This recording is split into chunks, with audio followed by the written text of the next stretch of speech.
दोस्तों, अगर आप कनाडा मूव करने का प्लान बना रहे हो या ऑलरेडी कनाडा में हो और फैमिली रेस कर रहे हो तो एक सच सुन लो। लोग कहते हैं कनाडा सेफ है, क्लीन है, अपॉर्चुनिटी है, लेकिन कोई ये नहीं बताता कि कनाडा एक्चुअली फैमिलीज के लिए अफोर्ड होता भी है या नहीं। आप मंथली जितना कमाते हो क्या वो सच में इनफ होता है, या फिर आप साइलेंटली डेट में, स्ट्रेस और हिडन बिल्स के नीचे दब जाते हो। आज की वीडियो में आपको वो सब कुछ बताऊंगा जो कोई नहीं बताता। कैनेडियन फैमिलीज लाइफ के रियल एक्सपेंसेस, वो हिडन कॉस्ट जो आप कभी कैलकुलेट नहीं करते।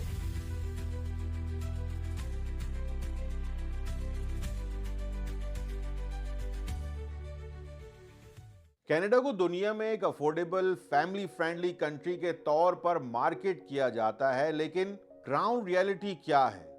एक एवरेज फैमिली जिनमें 2 अडल्ट्स, 1 या 2 बच्चे, रेंट हो गया, groceries, car, child care, health care, hidden cost, ये बहुत इंपॉर्टेंट है, इंश्योरेंस, टैक्सेस। दोस्तों, इनको ऐड करो तो आपको एक चीज समझ आ जाएगी, Canada is not affordable unless both adults work full time. Single income families almost impossible है। पॉसिबल है, लेकिन बहुत कम चांसेस होते हैं कि सिंगल फैमिली इनकम में गुजारा हो जाए तरीके से और सलीके से। दोस्तों, कनाडा में सिंगल बेडरूम चल सकता है, लेकिन फैमिली के लिए मिनिमम 2 बेडरूम चाहिए। एवरेज 2 बेडरूम रेंट जो है राइट नाउ 2025 की अपडेट है, वो टोरंटो में है जी $2600 से $3200, वैंकूवर में 3000 से 3600, कैलगरी की बात की जाए तो 2000 से $2400 और मॉन्ट्रियल 1800 से $2200। लेकिन रेंट सिर्फ रेंट नहीं होता। अब इसमें ऐड करो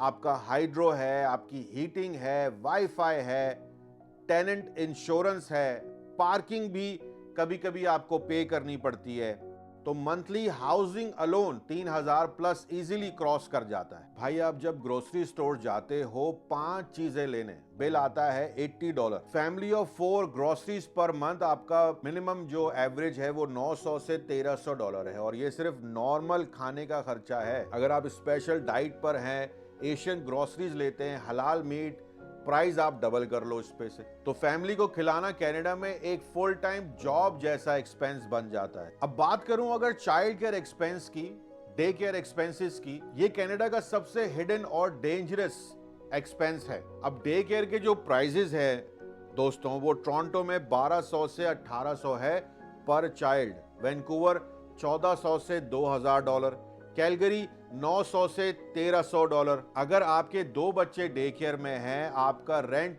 से ज्यादा डे केयर बिल आ सकता है। बहुत सारे न्यू कमर्स शॉक हो जाते हैं ये सुनकर। इसीलिए इमिग्रेंट्स जो होते हैं वो 2 चीजें करते हैं, वाइफ घर पर रहती है या वो लो पे जॉब चूज करती है, जैसे घर में खाना पकाना या इस तरह की कोई सर्विस, जिससे डे केयर की सैलरी बिल जस्टिफाई नहीं होता। रिजल्ट क्या निकलता है दोस्तों? करियर सैक्रिफाइस करना पड़ता है। अब अगर मैं गाड़ी की बात करूं फैमिली के लिए, वो एक बहुत ही जरूरी चीज है। कनाडा में फैमिली के लिए कार लग्जरी नहीं, नेसेसिटी है, लेकिन इसका खर्चा साइलेंट किलर है दोस्तों। मंथली कार एक्सपेंसेस, कार जैसे उसकी पेमेंट है $500 से $700, अगर लीज या फाइनेंस है तो। इंश्योरेंस की बात करें तो $250 से $400 है, गैस $200 से $300 है, मेंटेनेंस आपका $100 लगा लो, विंटर टायर्स $1000 के तकरीबन होता है एवरी फ्यू इयर्स का खर्चा ही। टोटल मंथली जो खर्चा है वो $1000 से $1400 आप गाड़ी का निकाल दें, और अगर कहीं आप 2 गाड़ियां रखते हो तो फिगर को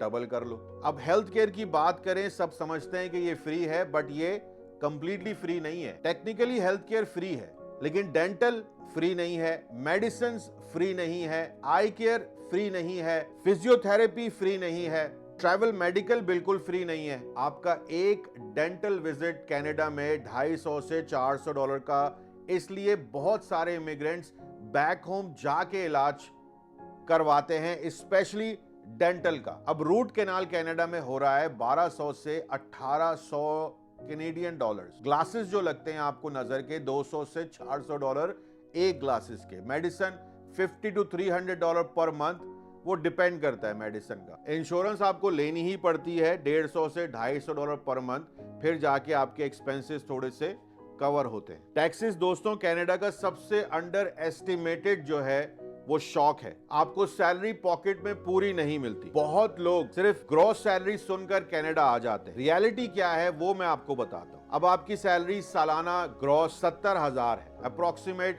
4,300 per month after tax. 90,000 salary approximate $5,400 after tax. लेकिन rent plus groceries plus car plus child care plus bills $65,000 से $8,000 मंथली एक फैमिली का खर्चा है कम से कम। सो फिर बाकी पैसा कहां से आएगा? स्कूलिंग यहाँ पे फ्री है, लेकिन मैं आपको थोड़ी सी चीजें बताता हूं कि कहां कहां स्कूल वाले आपसे पैसा मांगते हैं। पब्लिक स्कूल फ्री हैं, बिल्कुल फ्री हैं, लेकिन स्कूल सप्लाईज फ्री नहीं है। लंच आपको लेकर जाना पड़ता है।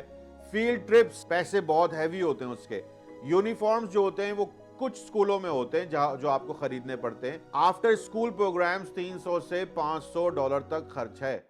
अगर आपका बच्चा स्पोर्ट्स में जाता है तो याद रखिएगा कि $600 से $1,500 पर सीजन तकरीबन आपका खर्चा आता है। तो याद रखिएगा कि बच्चे जितने ज्यादा एक्टिव होंगे उतना ज्यादा पैसा आपका लगता है और आपको खर्च करना ही पड़ता है, क्योंकि यहाँ कनाडा में बहुत सारी एक्टिविटीज नहीं है due to weather as well. Mental stress की दोस्तों बात करूं तो कनाडा की लाइफ पीसफुल तो लगती है, लेकिन फैमिलीज के लिए एक हिडन स्ट्रेस होता है। वर्क लाइफ का बैलेंस बिल्कुल भी नहीं है। 2 जॉब्स चलानी पड़ती हैं कभी कभी। पेरेंट्स बिल्कुल बर्न आउट हो जाते हैं। इधर डेट प्रेशर बहुत ज्यादा है। जो उधार का इसमें नासूर है वो बहुत है, जिसमें क्रेडिट कार्ड्स हैं, कार लोन्स हैं, स्टूडेंट लोन्स हैं, मॉर्गेज इम्पॉसिबल। आप खत्म हो जाएंगे, आपका मॉर्गेज खत्म नहीं होता है। इतना हार्ड हो जाता है यहाँ मॉर्गेज पे करना। कनाडा सेफ है दोस्तों, क्लीन है, लेकिन फाइनेंशियली फैमिली को मेंटेन करना कांस्टेंट स्ट्रेस क्रिएट करता है। अब सवाल ये उठता है कि कमाना कितना चाहिए। अगर आप फैमिली ऑफ 4 हो, ये मिनिमम रिक्वायरमेंट है। टोरंटो, वैंकूवर 1,20,000 से 1.5 लाख हाउस होल्ड इनकम आपकी होनी चाहिए पर ईयर। कैलगरी, ऑटवा में 90,000 से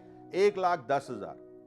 स्मॉलर सिटीज में 75,000 से $90,000 पर ईयर आपकी इनकम होनी चाहिए। इससे कम पे सर्वाइवल होता है, कंफर्टेबल लाइफ नहीं होती दोस्तों। न्यू इमिग्रेंट शॉक में आ जाता है, इसलिए फैमिलीज रिटर्न हो जाती हैं। हर साल थाउजेंड्स ऑफ फैमिलीज कनाडा से बैक होम मूव हो जाती हैं, क्योंकि रेंट टू हाई है, चाइल्ड केयर अनअफोर्डेबल हो जाता है, सेविंग्स बिल्कुल जीरो है, वेदर बहुत एक्सट्रीम है, स्ट्रेसफुल लाइफ है, no family support, budget imbalance हो जाता है आपका यहाँ पर। और शॉकिंग पार्ट, इमिग्रेशन डिपार्टमेंट इनका डाटा पब्लिक ही नहीं करता। वो आपको बताता ही नहीं है ये सब कुछ, ताकि लोग डिसाइड कर सकें कि उनको कनाडा जैसी कंट्री में आना चाहिए या नहीं। तो दोस्तों कनाडा फैमिली फ्रेंडली जरूर है, लेकिन फैमिली अफोर्डेबल नहीं है। अगर आप आने का प्लान बना रहे हो या ऑलरेडी कनाडा में हो, अपनी रियल मंथली लाइफ को ऑनेस्टली कैलकुलेट करना। कनाडा में लाइफ अच्छी है, बस महंगी है। और अगर आप रेडी नहीं हो फाइनेंशियली, तो ये कंट्री दोस्तों आपको इमोशनली और फाइनेंशियली तोड़ सकते। तो ख्याल रखें और सोच समझ के फैसला करें। वीडियो अच्छी लगी हो तो चैनल को सब्सक्राइब जरूर कर लेना। इंस्टाग्राम पे फॉलो मस्ट है। अपना बहुत बहुत ख्याल रखें। Take care. अल्लाह हाफिज।